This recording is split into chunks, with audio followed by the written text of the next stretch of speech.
A gunman chasing another man on a crowded sidewalk, opening fire just inches from children who huddled in terror to avoid the bullets.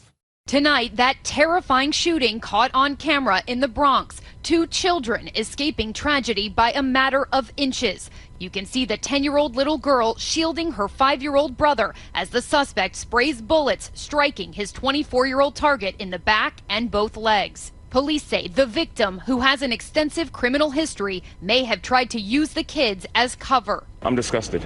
I'm going to be honest with you. It's very alarming. Surveillance footage obtained by a storefront owner who did not want to be identified shows the shooter on a green dirt bike firing multiple shots into the sedan. All of it possibly stemming from a road rage incident. A motorcyclist pulled up to the vehicle after following it southbound on 52nd Street and turning onto Girard, made a U-turn on Girard Avenue, came back, and at point-blank range fired 6 shots at the driver of the vehicle. Just 2 minutes before, the shooter can be seen stopped at the corner of the sidewalk, checking his phone, appearing to wait for the correct car. Exactly 2 minutes later, he's seen on camera firing several shots into the car. Neighbors sick and tired of this never-ending gun violence. I'm sick of it. I'm 60 years old. I'm tired of it. This every day now. APRC2 has been tracking the rise in violence in our area. Right now, the homicide cases stand at 222. That's up from 156 last year. That is a 42% increase. DC Police Headquarters, they're dealing with a bigger problem when it comes to carjackings, says Acting Police Chief Robert Conti. That's just what they like to do. They just do it. They enjoy committing crime. 107 violent carjackings so far in the district. 44 people have been arrested, 34 of them young children. We had, what, 12-year-old? A 13-year-old? Yes. There are rules, so to speak. And, 13-year-olds should not be out here putting guns in somebody's face, taking a car. That's not cool, And most of these cars are recovered. And they're recovered, after a short joyride or something like that. You're telling me that some of these kids are carjacking for joyride? Just a joyride. Yes, absolutely. Chief Conti says in some cases, they've also recovered videos and pictures posted to social media of kids and teens bragging and showing off their conquests. So who are these children? If I'm right, then violence should be exploding around the world. And it is.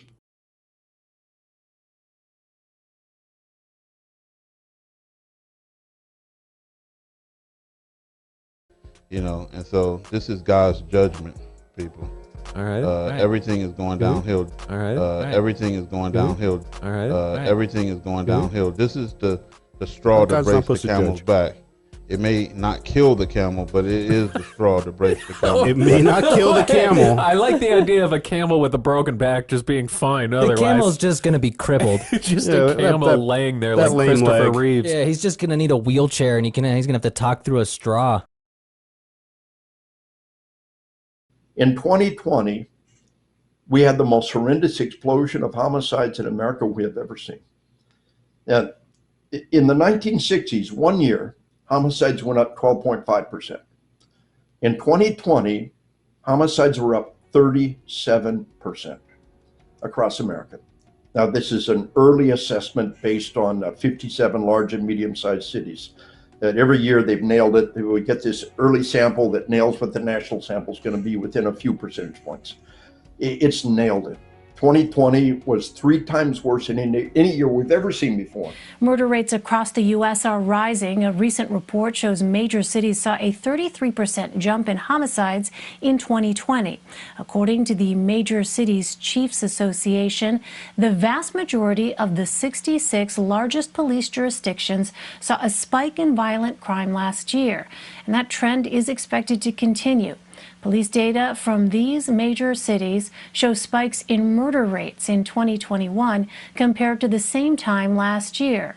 Homicide rates historically jump during the summer, leading some experts to worry about the months ahead. 2021 is already a record year for murders in Albuquerque, and we're not even halfway through. This past weekend, there were 2 killings in less than 12 hours, and the second death brought the total so far to 50. That's twice as many murders as we had at this point last year. The homicide rate had jumped by more than 1,100% this year. That study found our homicide rate up 75%. But again, that was before this weekend's violent outburst. For the past 9 weeks, violence has swept America's biggest cities. Rioters have torched police precincts, killed people, at one point set up their own country inside Seattle. This has gone on for months. Homicides are up all over the country. What do you think it might be that's causing this? Well, thank you, Rick, for having me. I think it's a number of issues, and I think they're related to the environment. I don't know about the defund the police movement. It hasn't had a chance to sink in and affect, but certainly the environment. We've been in the house for 9 months. People are tired of being in the house. There's also this attitude and environment that exists in the U.S. now in terms of certain things that's going on versus the administration, the treatment of African American, other immigrant people, and other people of color. So there's an environment now that has sort of pitted communities against communities, and that atmosphere sort of exists. So you're going to see these kind of things. Across the U.S., murders have skyrocketed this year. That is according to publicly available crime data. But the efforts to curb homicides comes at a time when police departments are facing both staffing shortages because of the pandemic and lingering distrust in communities of color. We're seeing something historic here. Jeff Asher is a crime analyst in New Orleans who has studied 2020 data for more than 50 cities. And in those cities, murder is up about 36% this year relative to last year, which, to put that in some perspective, the largest national year-to-year change we've ever had is a 12.5% increase. Murder rates have risen sharply, both in large cities like New York, Chicago, and Seattle, and in smaller ones like Lubbock, Texas, and Greensboro, North Carolina. And last month, Los Angeles reached a grim milestone. For the first time in more than a decade, 300 homicides. This is a pandemic of violence. This is Raptor News. I predicted that it was going downhill last year in 2020, and then in May 2021, I predicted by May 14 it was all going downhill. It was going to get far worse. Now I am going to tell you that they are going for the cops in just a moment, and the song is going to turn on them. Bad boys, what y'all gonna do when they come for you? This is Raptor News.